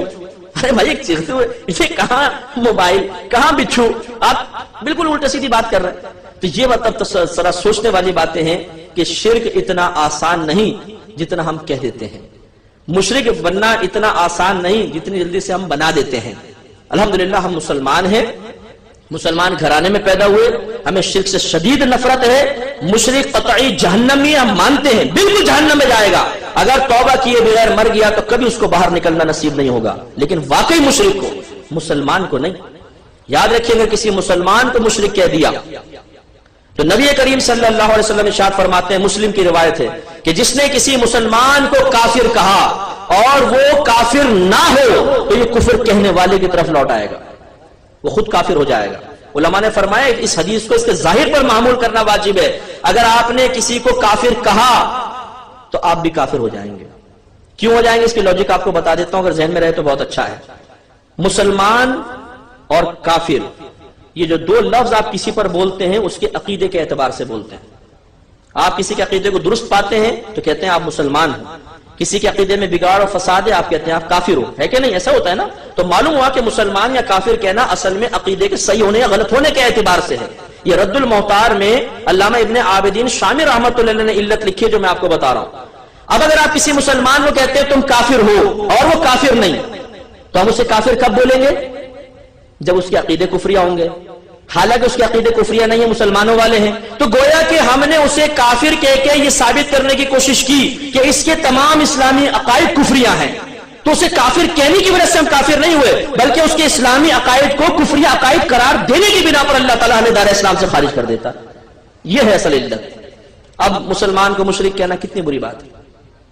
بولتے ہیں داتا صاحب کا مزار شرک کا اڈا ہے، شرک ہو رہا ہے، لوگ سجدے کر رہے ہیں وغیرہ وغیرہ. میں ایک نفیس بات کہتا ہوں، ذرا سے توجہ کیجئے گا. اپنی سابقہ زندگی پہ نظر دوڑائیں دیانتداری کے ساتھ. آپ اگر کبھی مزار پر گئے، آپ نے اپنی آنکھوں سے کسی آدمی کو خاص سجدہ کرتے ہوئے دیکھا ہے قبر کو؟ خود سوچئے گا، بس مجھے نہ کہیں، خود سوچئے گا.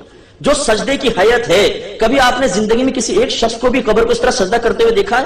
دیانتداری سے سوچئے گا. میں خدا کی قسم کھا کے کہتا ہوں، سینکڑوں مزاروں پہ گیا ہوں، آج تک اپنی زندگی میں کسی قبر کو سجدہ کرتے ہوئے نہیں دیکھا. خدا کی قسم کھا کے کہتا ہوں. اور آپ بھی اب سوچیں گے آنکھیں بند کر کے تو آپ کہیں گے واقعی صحیح کہہ رہے ہیں، ہم نے تو خالی سنا ہے یہ قبر پرستی ہوتی ہے، قبر کو سجدہ کر رہے ہیں. نہیں، کوئی سجدہ نہیں کرتا. پھر بالفرض اگر سجدہ بھی کر رہا ہو، بالفرض سجدہ بھی کر رہا ہو، ذرا توجہ رکھیے گا. آخری بات، پھر میں اپنے میزبان کے موضوع کی طرف آؤں گا. تو سجدہ دو طرح کا ہوتا ہے، اور بھی قسمیں لیکن ہم بڑی دو لیتے ہیں. ایک سجدہ عبادت، ایک سجدہ تعظیمی. سجدہ عبادت کا مطلب یہ ہے کہ کسی کو عبادت کے لائق سمجھ کر اسے سجدہ کرنا، اور سجدہ تعظیمی کا مطلب یہ ہے کہ اسے لائق عبادت تو نہ سمجھا جائے، قابل تعظیم سمجھتے ہوئے اسے سجدہ کرنا سجدہ تعظیمی ہے.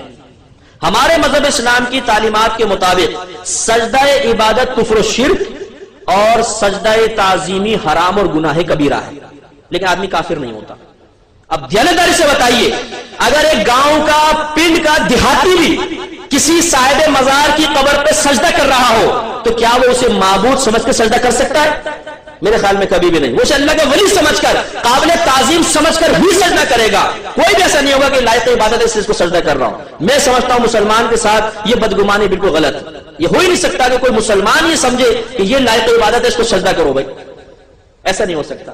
لہذا زیادہ سے زیادہ آپ یہ کہہ سکتے ہیں کہ یہ حرام اور گناہ کبیرہ کا مرتکب ہے. اب بھی اسے کافر کہنا کیسا ہے؟ غلط ہے کہ نہیں؟ اب وہی مسلم کی روایت، اگر اب وہ صرف سجدہ تعظیمی کر رہا ہے اور آپ نے اسے کافر کہہ دیا تو وہ تو کافر نہ ہوا. آپ جو تقوی کے پیکر بنے ہوئے اور آپ کو تقوی کا ہیضہ ہو گیا، ملیریا ہو گیا، آپ کافر ہو جائیں گے. اب بعض کہتے ہیں نہیں ہم نہیں مانتے یہ تقسیم، بس ہم نہیں اس کو لیتے. بس جو سجدہ کر رہا ہوگا ضرور کافر ہوگا. ہمیں کیا پتا سجدہ تعظیمی کر رہا ہے، سجدہ عبادت کر رہا ہے، بس ہم اسے کافر کہیں گے، مشرک کہیں گے؟ ایسا نہیں. آپ کو پہلے معلوم کرنا ہوگا. اگر آپ اس تقسیم کو نظر انداز کر دیں گے تو کائنات میں کوئی بھی شرک سے نہیں بچ سکے گا. ہر مسلمان مشرک ہو جائے گا. کیسے؟ ایک جگہ جمعے کی نماز ختم ہوئی، ایک آدمی کھڑا ہو گیا، کہنے لگا سب کلمہ پڑھو لا الہ الا اللہ محمد رسول اللہ، اس لیے کہ تم سب مشرک ہو گئے. لوگوں نے کہا لا حول ولا قوت، اللہ کی بارگاہ میں سجدہ کرتے مشرک ہو گئے. کمبخت یہ کیا کہہ رہا ہے؟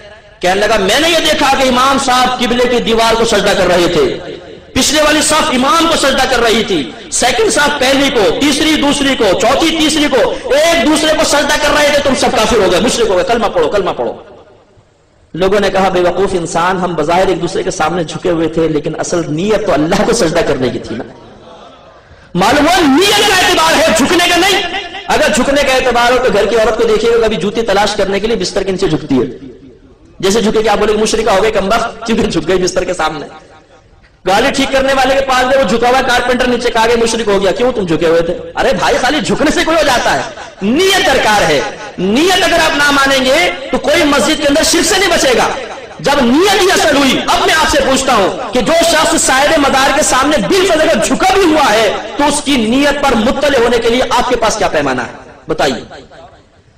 نبی کے لیے تو آپ کہیں کہ نبی کو دیوار کے پیچھے کا بھی علم نہیں ہے، اور خود آپ کسی شخص کو جھکا ہوا دیکھیں تو آپ یہ تصور کریں کہ ضرور اس کی نیت عبادت کی ہے. سبحان اللہ. نبی کے لیے تو دیوار کے پیچھے کا علم نہ مانا جائے، اور اپنے لیے ماشاءاللہ اتنی وسعت علمی کہ کسی کے قلب میں جھانک کر آپ نے دیکھ لیا کہ کس نیت سے سجدہ کر رہا ہے. انتہائی غلط چیز ہے، بالکل غلط. میں الحمدللہ جہاں جمعے کی نماز پڑھاتا ہوں میرے بیان اکثر اصلاحی ہوتے ہیں، تو میرے پیچھے بہت سارے لوگ نماز آ کے پڑھتے ہیں. اب میں نے ایک دفعہ یہ کہا کہ بھائی بالفرض اگر استمداد کا قائل مشرک ہے، نبی کریم کے لیے علم غیب کو ماننے والا مشرک ہے، میرے پاس کے دلائل ہے قرآن سے حدیث سے، میں سنی سنائی بات کرتا ہی نہیں ہوں. میں نہیں کہتا ہوں جی میں نے سنا ہے اپنے بڑوں سے تو بیان کر رہا ہوں. ہاں میں نے بڑوں سے بھی سنا ہے، اور میرے بڑوں کے قول الحمدللہ اتھینٹک ہے، اس لیے کہ میرا الحمدللہ یہ تجزیہ ہے، مشاہدہ ہے، تجربہ ہے، میرا وسعت مطالعہ ہے کہ انہوں نے قرآن و حدیث سے نتائج اخذ کر کے ہم تک پیش کیا. تو میں نے وہاں پہ گزارش کی کہ میں ان تمام چیزوں کا قائل ہوں. اب بتائیں میں مشرک ہوں کہ نہیں؟ اگر بالفرض میں مشرک ہوں تو میرے پیچھے نماز پڑھنا کیسا؟ اگر آپ میرے پیچھے کھڑے ہو کے نماز پڑھ رہے ہیں تو مجھے مشرک سمجھ کے پڑھ رہے ہیں یا مسلمان؟ اگر مشرک سمجھ کے پڑھ رہے ہیں تو مشرک کے پیچھے نماز پڑھنا کفر، اور اگر مسلمان سمجھ کے نماز پڑھ رہے ہیں تو مشرک کو مسلمان سمجھنا کفر. دونوں صورتوں میں کوئی نہیں بچ سکتا.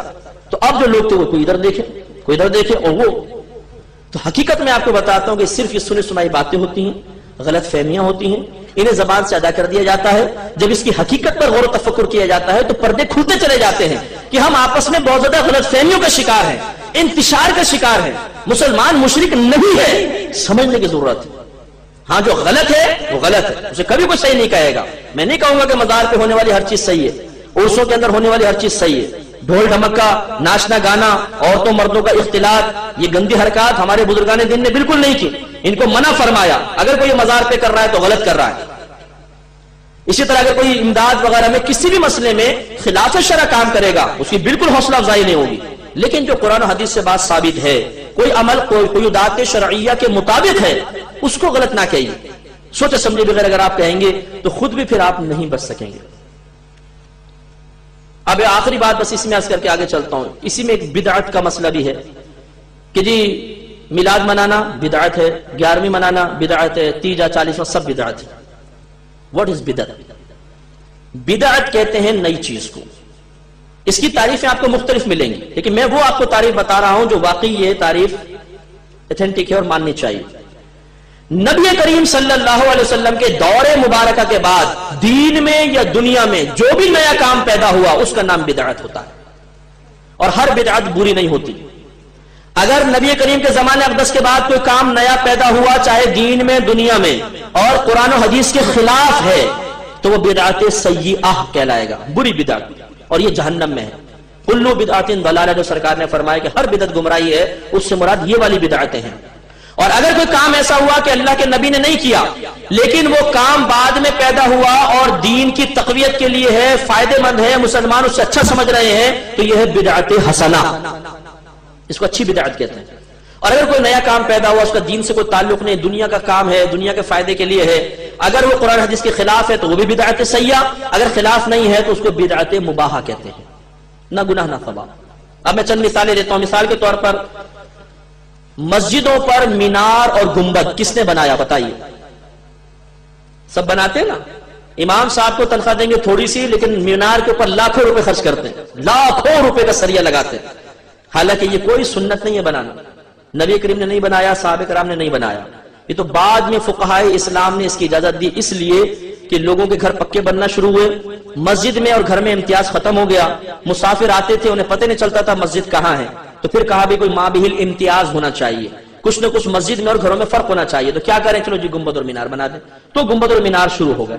اب بتائیے اگر یہ بدعت ہے تو ہر مکتبہ فکر کی مسجد پہ گنبد اور مینار نظر آئے گا، وہاں جا کے بدعت کا فتویٰ کیوں دم توڑ دیتا ہے؟ محراب نبی کریم کے دور میں نہیں تھی، سیدھی دیوار ہوا کرتی تھی، بالکل سیدھی دیوار. صحابہ کرام کے دور میں سیدھی دیوار ہے. یہ تو تبع تابعین کے دور میں جا کے کہیں محراب بننا شروع ہوئی. محراب کیوں بناتے ہیں؟ ہر مسجد میں محراب آپ کو نظر آئے گی، کسی بھی مکتب فکر کی محراب نظر آئے گی. کیوں؟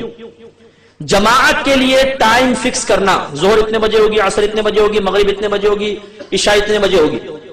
نہ سرکار نے کبھی فکس کیا، نہ صحابہ کرام نے. جب جمع ہو گئے نماز پڑھا دی، کوئی ٹائم فکس نہیں ہوتا. آج ہر مکتبہ فکر کی مسجد کے اندر جماعت کا ٹائم فکس ہے، اتنے بجے ہوگی، اتنے باقاعدہ اعلان کرتے ہیں. یہ بدعت نظر کیوں نہیں آتی؟